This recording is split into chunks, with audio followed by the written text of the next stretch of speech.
Les 4 cavaliers de l'Apocalypse, c'est quelque chose qui fout un peu les jetons, ça fout un peu froid dans le dos. Bon, encore une fois, n'ayez crainte, c'est juste pour vous prévenir que tout ça est quand même est en train d'arriver et que c'est quelque chose qu'on a été prévenu dans pas mal de textes sacrés. Je vais pas trop aller dans l'affaire un petit peu. J'aime pas trop disons la théorie du complot, l'univers paranoïaque de peur que ça crée. L'approche que j'ai des cavaliers de l'Apocalypse, c'est une approche qui est entièrement utile, qui demande à chacun d'en prendre conscience pour peut-être éviter justement que cet apocalypse soit une catastrophe mondiale, nucléaire, tout ce qu'on veut, et qu'elle soit remplacée par un apocalypse, c'est-à-dire une révélation de ce qui est caché en nous, une remontée de l'inconscient qui doit être une espèce de thérapie collective mondiale, et grâce à ça, une capacité de passer vers une autre humanité qu'est l'humanité de l'ère du Verseau. Donc, mais on ne pourra pas éviter ce passage par cette phase apocalyptique. Alors donc, dans les 4 cavaliers, il faut toujours comprendre que vous avez en haut à gauche ici, vous avez le feu. Ici, vous avez la terre, en bas, donc à gauche. En haut à droite, donc c'est ma gauche, vous avez l'air. Et en bas à gauche, vous avez l'eau. Donc vous le voyez sur l'écran. C'est ça qu'il faut se rappeler qui est le plus important pour comprendre ce mandala. Tous les mandalas que je fais sont toujours construits comme ça. Ils sont l'origine du monde et, par les 4 éléments est faite comme ça. Donc ça se démontre, j'ai pas le temps de démontrer maintenant, ceux qui ont vu mes vidéos et mes conférences savent très bien comment ça se démontre même scientifiquement, comment le solide devient liquide, puis en augmentant l'énergie, ça devient gazeux, puis de l'énergie. On ne va pas rentrer dans ces détails-là, l'important c'est de parler du monde, à travers ce mandala feu, terre et eau. Contrairement à ce que certains ont cru, c'est pas du tout le sud, le nord, l'est et l'ouest du globe. Ça n'a rien à voir avec ça. C'est comment sont dispatchées les énergies selon les pays dans le globe. C'est-à-dire qu'est-ce qui incarne le feu actuellement, qu'est-ce qui incarne l'eau actuellement dans la planète Terre. Et les pays qui se mettent à incarner un élément vont forcément passer par une phase de purification, autodestruction des passés usés, des passés karmiques usés. Donc le passage par une mort-renaissance est presque obligatoire pour tous, pour chacun de ces grandes puissances. Mais ce passage mort-renaissance ne se fait pas forcément par une catastrophe qui doit détruire toute la vie sur Terre en même temps. Pas forcément, c'est possible, mais c'est pas obligatoire. Ceux qui avaient annoncé la fin du monde en 2012 avaient dit non, ça va pas se passer comme ça, et ça n'a pas eu lieu. Après ils disaient, ah oui mais attendez, on s'est trompé dans les calculs, c'est remis un peu plus tard, ou d'autres qui disent, vous avez bien médité les copains, grâce à vous c'est remis un peu. Oui, c'est pas faux. Dans ce cas-là, on peut remettre ça d'un siècle ou de 2 siècles. Pourquoi pas. On peut toujours détruire la Terre à tout moment, vu qu'on en a depuis 1945, on en a les moyens. Donc, il n'y a pas de problème, comme on dit. Quand vous voulez, pour ceux qui n'ont pas vu, regardez Docteur Folamour de Kubrick, vous verrez qu'il ressemble étrangement à Trump, et qu'effectivement tout est possible hein, avec un zouzou pareil. Mais, et puis avec l'autre en face, il faut toujours un ennemi. Hein, si vous prenez Trump d'un côté et Kim Jong-un de l'autre, ça fait un beau guignol, quoi. Ils peuvent se péter la tête avec des champignons, non pas hallucinogènes, mais atomiques. Bon bah voilà, ça c'est leur problème à eux, ça peut devenir le nôtre évidemment dans ce cas-là. Tout le monde aura une grosse hallucination collective, grosse nuit collective pendant 3 jours. Il y a des prophéties qui disent ça, mais tous ceux qui ont essayé de donner les dates peuvent se planter. L'astrologie sert à nous donner des dates, des moments où ça pourrait arriver et les moyens qu'on pourrait avoir de l'éviter. C'est ça qui est intéressant. Donc les 4 cavaliers, les voilà. On va commencer par celui du bas, dans l'ordre de génération. La terre génère l'eau, qui génère l'air, qui génère le feu. Donc puis on augmente l'énergie. Donc la terre, on va trouver dans le schéma le pays qui représente le plus le matérialisme, qui est les USA. C'est-à-dire qu'en fait, c'est le matérialisme triomphant. Donc alors évidemment j'ai mis USA, mais c'est le capitalisme néolibéral en fait. Donc on peut dire qu'à l'heure actuelle il est en train d'envahir toute la planète, mais disons que le système originel de cela, et là où il est encore contrôlé, peut-être pas pour longtemps, mais par le dollar, par l'intermédiaire du dollar, et qui est l'étalon maintenant à la place de l'or. Vous connaissez l'histoire du changement de l'étalon or contre l'étalon dollar, qui était la magouille de Dickie Nixon, le tricheur, Dickie Nixon. Donc, c'est la plutocratie, on pourrait dire, le système qui va avec. C'est la plutocratie. Matérialisme qui donne la plutocratie. Donc voilà un système, et ça, le cavalier qui est relié à ça, c'est la famine. Alors on dit, ah bah non, tous les néolibéraux vont dire, ah non, au contraire, grâce à ça, ça a fait plein de fortunes. Oui, allez vous balader en Afrique, allez vous balader. C'est pas certain que ça marche aussi bien que ça. C'est-à-dire qu'apparemment, on brasse bien énormément de richesses, mais en fait, c'est pour accumuler ces richesses dans la poche de certains et pour réduire la plus grande partie de la population dans un esclavage qui est tout aussi certain. Donc ça, c'est ce qu'on appelle la plutocratie, le pouvoir de la richesse. On entend Pluton aussi, qui est la planète du pouvoir absolu, on pourrait dire. De l'autre côté, donc, on va aller vers l'eau. On a une variante à ça. On avait une variante, parce qu'il n'est pas certain qu'actuellement, par le néolibéralisme, on n'est pas en train de perdre totalement l'Europe, c'est-à-dire faire les États-Unis numéro 2. Or, le thème de l'Europe nous indique que ce n'est pas les États-Unis numéro 2. Le dernier thème de l'Europe, lui, est une tentative dans la Constitution européenne, qui a été refusée en 2005 d'ailleurs par la France et la Hollande, etc. C'était pas de dire stop à l'Europe. Tous les gens qui ont voté contre, il y avait beaucoup qui étaient pro-européens, c'est de dire stop à une Europe néolibérale. C'est-à-dire aux États-Unis d'Amérique, bis États-Unis d'Europe. Le TAFTA, le CETA, sont des tentatives à nouveau de refaire un bloc complet, qui existe déjà avec l'OTAN, si on veut, en tant que force de frappe, mais de faire un bloc complet économique pour résister contre la Chine. Enfin, il y a toujours un ennemi qu'on s'invente pour justifier ça. En fait, c'est un gros cheval de Troie américain pour faire qui est déjà rentré plusieurs fois au cœur de l'Europe, qui fait que, on va dire, 75% de la Constitution européenne est vraiment... c'est la Constitution américaine qui est répétée presque, avec quelque part encore plus de néolibéralisme que les Américains, parce que les Américains organisent une forme de protectionnisme, on le voit en ce moment-là, alors que c'est pas prévu même dans le néolibéralisme total de l'Europe. Donc ça, c'est l'Europe très très récente. L'ancienne Europe, l'Europe des peuples, elle n'était pas créée pour ça. Donc, on va dire que la France est le pays le plus représentateur de l'eau. Pourquoi? Parce que l'Europe, elle est entre les deux. Si l'Europe redevient le projet originel de l'Europe, qui est la fin de la guerre, un arrangement économique, mais aussi des pays qui sont d'accord pour l'humanisme, pour la démocratie, pour les droits de l'homme, et pour une économie certes libérale, mais qui donne des droits sociaux, et donc pour la solidarité sociale, alors cette Europe-là, qui avait été prévue au tout début, c'est pas celle qui a lieu du tout, hein, on le voit. Mais néanmoins, les pays qui sont dedans, ils sont un peu là pour ça. Sauf que le néolibéralisme a fait une espèce de rapt, de subterfuge énorme à l'échelle de toute l'Europe pour voler ce beau projet. Donc, ça c'est l'eau. Au-dessus, on a comme on avait la famine comme défaut, dans l'eau, le projet, c'est un projet État-maman. C'est la France qui est le plus représentatif de cet État, à la fois démocratique, humaniste, avec le côté mouvements sociaux très fort pour réclamer les droits du peuple. On est l'un des pays les plus râleurs au niveau des droits des gens à avoir le droit de bouffer s'ils travaillent.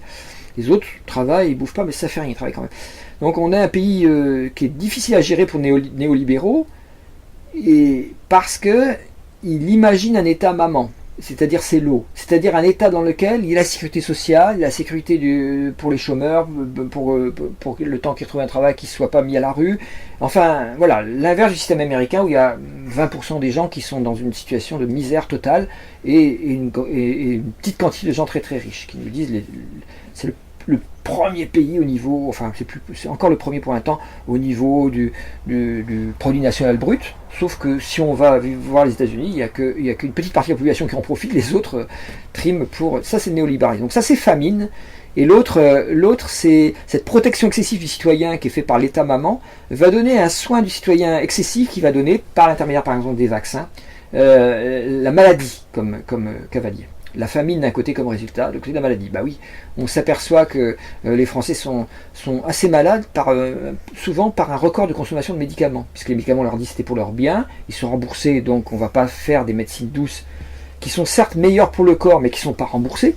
Donc autant que je prenne un bon médicament qui va être remboursé, de manière à me rendre bien malade, et que je vais trouver un autre médicament qui va lutter contre le médicament précédent, qui va lutter contre le médicament... Après, on a des boîtes partout, et on se dit, oh putain, je me sens un peu... Je sais pas ce que j'ai mangé ce midi.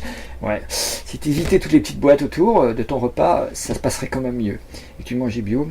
Donc, l'invention de la chimie qui protège les sols, de la médicament qui protège le corps. Toute cette chimie énorme, c'est une invention vraiment française. L'Institut Pasteur, c'est français. L'invention des vaccins, c'est français. C'est pas un hasard. Et l'obligation que vous avez, surtout de vous vacciner, sinon vous allez, salaud, si vous ne vaccinez pas, vous allez rendre tous les autres malades par votre faute. Oui, d'accord, vous n'êtes pas malade grâce au fait que vous êtes vacciné. Mais ça fait rien, vous pourriez l'être. Bref. Ils ont passé une information là-dessus un coup. Ils n'ont pas vu l'erreur. C'était un asile de vieillards où il y avait une moitié de gens non vaccinés sur la grippe et une autre moitié qui étaient vaccinés. Ils ont passé à la télé sans se rendre compte de leur erreur. Ils ont dit, ah oui, ils ont été... alors, il y en a plein qui ont été malades. Et ils ont dit, bah forcément ils ont été malades parce que ceux qui ont été non vaccinés ont donné la maladie à ceux qui étaient vaccinés. Alors que si ils n'avaient pas rencontré des gens malades, ceux qui étaient vaccinés, ils n'auraient pas été malades. C'est à cause de ceux qui ne sont pas... Alors attends, stop. Et ils ont passé ça à la radio, authentique. Donc c'est bien la preuve qu'il faut vraiment... Si tout le monde avait été vacciné, il n'y aurait pas eu de malade. Mais attends, je croyais que la vaccination c'était pour empêcher la grippe. Donc comment ça se fait qu'ils l'ont attrapé qu'ils étaient vaccinés? Et en fait, ils ne s'étaient pas rendu compte qu'ils avaient révélé le poteau rose, c'est-à-dire que ça protège de rien. Sauf que ça vous fait payer, ça protège... Donc si les gens qui étaient non vaccinés ont attrapé la maladie, c'était uniquement à cause que le vaccin ne marche pas, et non pas à cause de que les non vaccinés leur ont donné. S'il avait marché, ils n'avaient rien à craindre. Vous pouvez crever de la grippe à côté, je suis vacciné. Sauf qu'ils aient... Alors le plus drôle dans l'affaire, c'est que le nombre de gens qui étaient malades de la grippe était plus nombreux chez les vaccinés que chez les non vaccinés. Bah oui, parce que quand vous faites une agression au système immunitaire à l'âge là, c'est pas très bon et vous perdez une partie de votre énergie. Or c'est l'énergie qui défend des médicaments. Quelquefois le vaccin peut être quand même bon. Il y a des exceptions qui confirment la règle, on pourrait dire. Mais la règle c'est qu'en général c'est plutôt pas bon. Donc quand on vous donne 11 vaccinations à faire obligatoires, c'est un système qui va vous mener vers la maladie. C'est ce qu'indique le deuxième cavalier de l'Apocalypse. Le troisième cavalier de l'Apocalypse en haut, c'est l'air. Il est lui sur une dynamique oui, l'autre dynamique de l'eau, c'est le consumérisme aussi, un consumérisme de médicaments et tout ça. L'autre dynamique, c'est la théocratie. Alors on va trouver des pays qui sont tout le Moyen-Orient en fait, qui est une espèce de marmite en ébullition entre on était là avant parce que Dieu nous l'a dit, c'est marqué là, mon Coran me le dit, Jérusalem est le bon résumé de ça. C'est la ville sainte des chrétiens, c'est la ville sainte des musulmans et c'est la ville sainte des juifs. Si ils restaient chacun dans leur coin, ça irait. Malheureusement, avec la mondialisation, ils sont obligés de se rencontrer. Et c'est la foire d'empoigne. C'est ma ville sainte. Non, c'est la mienne. Non, c'est la mienne. Et puis voilà, on croirait le village d'Astérix. C'est complètement débile, mais c'est comme ça. Donc, si on pouvait comprendre qu'une ville est sainte quand tout le monde reste en paix, à prier et qu'on ne se fait plus la guerre, à ce moment-là, elle devient vraiment sainte. À partir du moment où on se fait la guerre pour dire c'est ma mosquée, c'est ma synagogue, c'est l'endroit où il est le Christ, bande de... Voilà. Donc, si on n'a pas l'intelligence de ça, évidemment, on comprend que toute théocratie va mener vers des luttes complètement absurdes. Dieu a dit, tel chapitre, comme ça, Dieu a dit, il y a bien quelqu'un, une main entre Dieu, il n'a pas de main, Dieu, ou sa main, c'est le monde entier. Donc, qui c'est qui a écrit ça? Il y a quand même quelqu'un qui a reçu le message de Dieu. Ah, vous n'avez pas le droit de remettre le prophète, vous n'avez pas le droit de mettre Saint Jean, vous n'avez pas le droit de remettre le Moïse en question, donc il n'y a pas le droit de remettre rien que Jésus en question. Le problème, les petites différences, si pour quelqu'un qui vit Dieu en lui, c'est-à-dire qui a une expérience réelle de l'expérience divine, spirituelle, il s'aperçoit que tous ces textes sont valables, et qu'ils sont tous faux quand ils prétendent être le seul. Bon, donc il y a un gros problème avec ça. La religion est mauvaise parce que simplement, parce qu'elle est la publicité de la spiritualité c'est l'expérience intérieure, la religion c'est le discours qu'on va faire à partir de cette expérience intérieure. Il faut bien faire un discours puisqu'on peut témoigner, oui Dieu existe, je l'ai rencontré, oui Jésus existe, je l'ai rencontré, oui Allah existe, je l'ai rencontré. D'accord, vous énervez pas. Si vous pouvez comprendre une fois pour toutes que Allah, Jésus, Dieu, le grand Manitou, c'est exactement la même chose, ou le Tao, c'est exactement la même chose, ça va drôlement vous calmer. Mais bon, pour l'instant, il faut des grands maîtres pour comprendre ça. Et en général, les grands maîtres, quand ils vivent l'expérience spirituelle totale, ils en témoignent comme étant quelque chose qui est universel, et non pas séparé par un langage, un livre sacré ou que ce soit. Donc ceux-là, c'est les théocraties, et ils entraînent le cavalier de l'Apocalypse qui est relié. Donc ce cavalier, vous l'avez compris, avec la théocratie comme système, bon évidemment, ils ont tous un très beau message, mais son niveau apocalyptique, son niveau dangereux, inconscient, à chaque fois il y a un niveau inconscient, c'est le sectarisme, c'est-à-dire celui qui croit brandir la vérité, qui est prêt à tuer le croisé, le djihad, enfin tous ceux qui sont prêts à tuer au nom d'une vérité qui est supérieure à toutes les autres. Donc voilà l'autre cavalier de l'Apocalypse. On voit qu'il est très actif aussi en ce moment. Famine, maladie, civilisation extrêmement nombreuse, et puis maintenant sectarisme qui se retrouve à tous les niveaux, y compris du côté, on l'a vu récemment en France avec le laïcardisme, qui est une nouvelle secte. Le laïcardisme, la laïcité, c'est un moyen de faire vivre ensemble les gens intelligemment. Le laïcardisme, ça consiste à dire non, vous n'avez pas le droit de parler de Dieu, la République a raison, et on a une nouvelle secte avec Manuel Valls comme gourou. Donc ça, c'est un problème, c'est une mauvaise compréhension de ce qu'est la laïcité. Je passe, troisième niveau maintenant, un autre pays qui va représenter cette fois le feu, c'est la puissance, c'est l'amour de la puissance. Dans ces pays, le pays qui sont les plus représentants de ça, à une époque ça peut être l'Allemagne nazie, pour l'instant c'est la Chine. Pourquoi? C'est des pays souvent qui sont animés d'une très grande frustration, parce qu'ils ont été écrasés pendant un certain temps. Vous ne pouvez pas voir apparaître Hitler si vous n'avez pas l'occupation de la Rhénanie par les troupes françaises, l'humiliation d'un esprit très nationaliste par des gens qui puisent la richesse du pays. S'il n'y avait pas eu ça, il n'y aurait pas eu de colère, il n'y aurait pas eu de frustration, il n'y aurait pas eu Hitler. Hitler est un hystérique qui vient. C'est pas Hitler qui a créé la Deuxième Guerre mondiale. C'est Hitler qui a été le représentant de la frustration collective du peuple allemand. Donc on a la même chose en Chine. C'est un peuple qui a été écrabouillé pendant environ tout le XXe siècle, qui avait été un empire extrêmement puissant pendant des siècles et des siècles, à peu près 20 siècles à peu près en gros. Et donc 22 même. Et donc, enfin bon, ça remonte même plus loin, parce que ça remonte jusqu'à 3000, 4000 ans, mais en tant qu'empire puissant, ça remonte à 22 siècles à peu près. Donc c'est très très ancien, la Chine en tant que gros empire. Nous, on était encore des barbares, hein. On se courait après en poussant des petits cris stupides. Et voilà, donc ils ont des fortes raisons de par leur histoire, d'avoir une fierté nationale, quoi, une fierté en tant que peuple. Et du coup, comme ils ont été écrasés pendant à peu près un siècle, ils ont une grosse colère derrière. Ce qui explique que la Chine rêve de se retrouver à nouveau au centre du monde, puisque c'est l'empire du milieu, hein, ils se croient au centre du monde. Pour la Russie, je ne l'ai pas mise dans le mandala, les gens me demandent souvent où elle est, mais c'est tout simplement parce qu'elle est par un accord qui a eu lieu d'ailleurs en 2014 et qui était presque prêt avant, depuis l'avènement de Poutine. Il y a un besoin de la Russie de se sécurisé du côté de son voisin chinois. On n'a pas du tout la guerre qu'il y avait entre Mao et Staline, par exemple, qui était une guerre larvée et qui a failli éclater plusieurs fois. La Russie essaye de s'arranger avec son voisin chinois pour essayer de recréer un espèce de grand ancien bloc communiste. Ils n'ont plus rien je mets communiste parce qu'il n'y a plus rien de communiste du tout. Mais ils sont tous d'accord pour qu'un bon dictateur vaut mieux que le foutage de gueule qu'est la démocratie, quoi. Je parle à leur place, c'est pas ce que je pense, mais ils le pensent très fortement. Ils assument cette pensée, voilà. Toute démocratie est un foutage de gueule, les droits de l'homme c'est une idiotie. Nous on sait qu'un bon dictateur qui punit fortement tout opposant en les faisant crever en prison s'ils ont dit l'inverse de moi, c'est très bien. Donc ils ont un gros accord là-dessus, et ils peuvent recréer une espèce de bloc qu'on pourrait appeler de l'Est, mais de l'Est très oriental. Voilà, la Corée du Nord d'ailleurs fait un petit peu partie de ce bloc.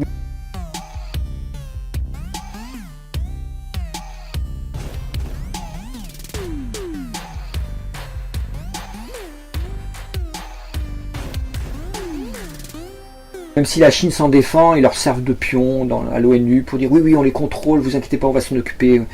Ils jouent la diplomatie avec la Corée du Nord, alors qu'en fait, ça les arrange drôlement d'avoir quelqu'un de plus fou qu'eux, parce que s'il n'y avait plus la Corée du Nord, qui serait plus fou au niveau de l'ambition, de volonté de puissance que les Chinois, c'est difficile à savoir. Oui, Poutine, oui, l'un ou l'autre, quoi. Bref, donc, ou les Américains actuels, évidemment. Donc ça c'est le feu. Le danger, c'est la dictature. C'est-à-dire c'est la dictature et la guerre qui va avec. Tout dictateur a à un moment donné besoin d'une guerre pour justifier son pouvoir, hein. L'inventeur de la dictature est français, Cocorico, c'est nous encore, c'est Napoléon, qui est parti de rien pour arriver à la Bérésina, pour arriver à tout, quoi. Mais c'est le premier qui a eu cette vision, à travers moi, voilà. 40 siècles nous contemple, pyramide, puis après c'était à travers moi, l'Europe va se faire, à travers moi, c'est toujours moi, puis finalement il finit par se prendre pour le seul moyen de faire avancer les peuples malgré eux vers la vraie solution qui est de faire une Europe unie. Donc il a essayé de faire l'Europe unie à coups de baïonnettes et de canons. Donc voilà pourquoi le cavalier de l'Apocalypse qui est relié, c'est la guerre. La dictature entraîne forcément la guerre. Il n'y a jamais eu de dictature qui, à un moment donné, n'arrive pas vers une guerre pour justifier son pouvoir. Le feu entraîne le feu allume le feu. Voilà.